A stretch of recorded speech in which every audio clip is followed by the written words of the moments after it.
वेदों तथा श्रीमद् भगवद गीता से सत्य ज्ञान निकालकर प्राणी मात्र तक पहुंचाने के प्रयास में लगे हमारे चैनल सनातन धर्म ज्ञान गंगा में आप सभी का स्वागत है।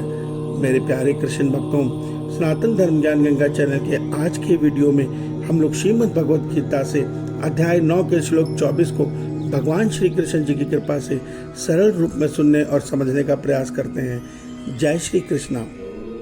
मेरे प्यारे कृष्ण भक्तों, श्रीमद् भगवद गीता के अध्याय 9 के श्लोक 24 में भगवान श्री कृष्ण जी अर्जुन के माध्यम से हम सब मनुष्य को यह सत्य बता रहे हैं कि हे अर्जुन, क्योंकि संपूर्ण यज्ञों का भोक्ता और स्वामी मैं ही हूँ, परंतु मुझ परमेश्वर को मनुष्य तत्व से नहीं जानते, इसी से गिरते हैं अर्थात पुनर्जन्म को प्राप्त होते हैं। मेरे प्यारे कृष्ण भक्तों, आइए आज के इस श्लोक को हम भगवान श्री कृष्ण जी की कृपा से सरल रूप में सुनने और समझने का प्रयास करते हैं। जय श्री कृष्णा।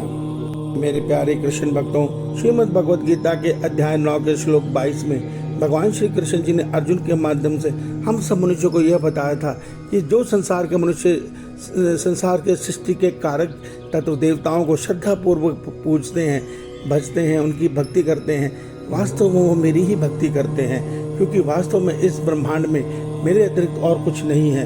क्योंकि संपूर्ण युगों, आज के श्लोक में भगवान कह रहे हैं, क्योंकि संपूर्ण युगों का भोक्ता और स्वामी मैं ही हूँ। देखिए, यहाँ इस श्लोक को समझने के लिए आप इस रहस्य को समझिए। आप अपने शरीर को देखिए।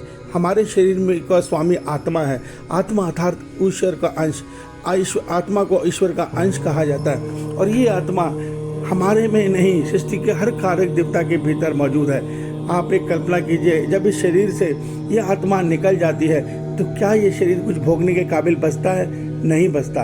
अब आप अध्याय 9 के श्लोक 20 में समझिए, जिसमें भगवान ये कहते हैं 19 में कि मैं ही सूर्य बन के तपता हूँ, सत्य भी मैं हूँ, असत्य भी मैं हूँ। अर्थात जो इस संसार में दृश्यमान जगत है, दिखाई देने वाला असत भौतिक जगत है, वो भी मैं ही हूँ, और जो उसमें चेतन ऊर्जा रूपी ओम रश्मि है अर्थात आत्मा है, वो भी मैं ही हूँ। तो भगवान यहाँ ये सत्य बता रहे हैं कि पंच तत्व से बने ये शरीर जो देवताओं के सृष्टि के कारक देवता हैं, ये भी मैं हूँ, और इनके अंदर जो चेतन तत्व आत्मा है वो भी मैं हूँ।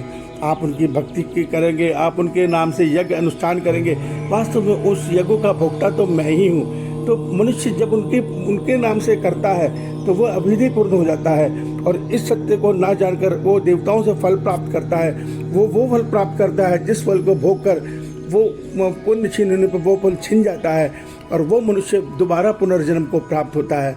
मगर इसके विपरीत जब मनुष्य निष्काम भाव से किए अपने हर व्रत, हर यज्ञ, हर अनुष्ठान और अपनी भक्ति के पुण्य फल को मन के संकल्प से अपने ईश्वर को ही अर्पण कर देता है, इस भावना से अर्पण करता है कि हे प्रभु, पाप पुण्य की बेड़ी में मुझे क्यों फंसा रहे हैं? अगर मैं इस पाप पुण्य को भोगूंगा तो मुझे पुनः जन्म लेना पड़ेगा, और मैं इस जन्म मरण चक्र से नहीं छूट पाऊंगा, और मेरा और आपका मिलन टल जाएगा। तो इस भावना से अपने किए संपूर्ण यज्ञों को, संपूर्ण व्रत और व्रत अनुष्ठान को, संपूर्ण भक्ति के पुण्य फलों को ईश्वर को अर्पण करने वाला मनुष्य अज्ञानी है। ये वास्तव में वही ज्ञानी है। वो ये सत्य जानता है कि जब ये पाप पुण्य के बंधन से मैं मुक्त हो जाऊंगा तो मेरी आत्मा का मेरे परमात्मा से मिलन अवश्य होगा। इस सत्य को ज्ञानी जानता है, और हम अज्ञानी इस सत्य को नहीं जानते। इसलिए भगवान से संसार के सुख, स्वर्ग के सुख मांग बैठते हैं, और होता क्या है, मृत्यु तो अटल है। जो भी हमने मांगा है वो इस शरीर के लिए मांगा है। शरीर जब यहीं रह गया तो हमें क्या मिलेगा?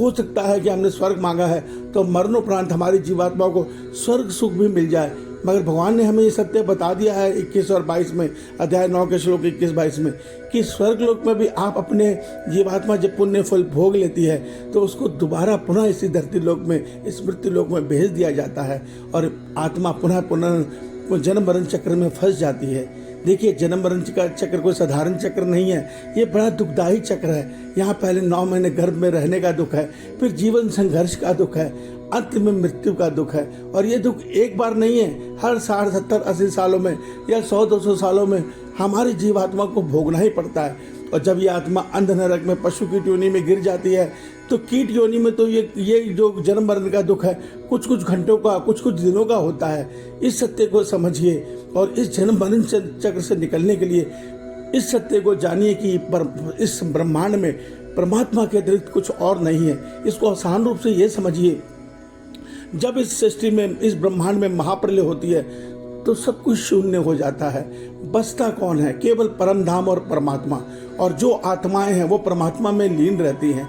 बस इसके अतिरिक्त और कुछ नहीं होता। ना कोई तीर्थ होता है, ना कोई देवी देवता होते हैं, ना कोई यज्ञ अनुष्ठान, कुछ भी नहीं होता। यहाँ तक कि कोई प्राणी भी नहीं होता। हम आत्मा रूप में भी परमात्मा में ही लीन रहते हैं, अर्थात एक परमात्मा के अतिरिक्त अन्य कुछ नहीं होता। तो बीज तत्व को जानिए, परमात्मा को जानिए। परमात्मा रूपी वृक्ष से ही सारा संसार बना है, और उस वृक्ष में पत्ते पत्ते पे जल, अर्थात प्रत्येक देवता की भक्ति मत कीजिए, उनको पूजन कीजिए, उनको देवताओं को शुद्ध रखिए। सृष्टि के कारक देवताओं को हमें शुद्ध रखना है। और भक्ति किसकी करनी है? परमात्मा की करनी है। जिस प्रकार पेड़ के वृक्ष में, पौधे में हम जड़ में जल देते हैं, उसी प्रकार हम अपनी भक्ति का प्रेम अपने परमात्मा के श्री चरणों में उड़ेलेंगे तो हमें जीते जी तो आनंद प्राप्त होगा ही, और मरणोपरांत हमारी आत्मा का हमारे परमात्मा से मिलन हो जाएगा, जो सदैव के लिए होगा। इससे हमारा जन्म मरण चक्र टूट जाएगा। इस सत्य को समझिए। ईश्वर आप सबका कल्याण करें। आपका दिन शुभ हो। जय श्री कृष्णा, जय श्री कृष्णा।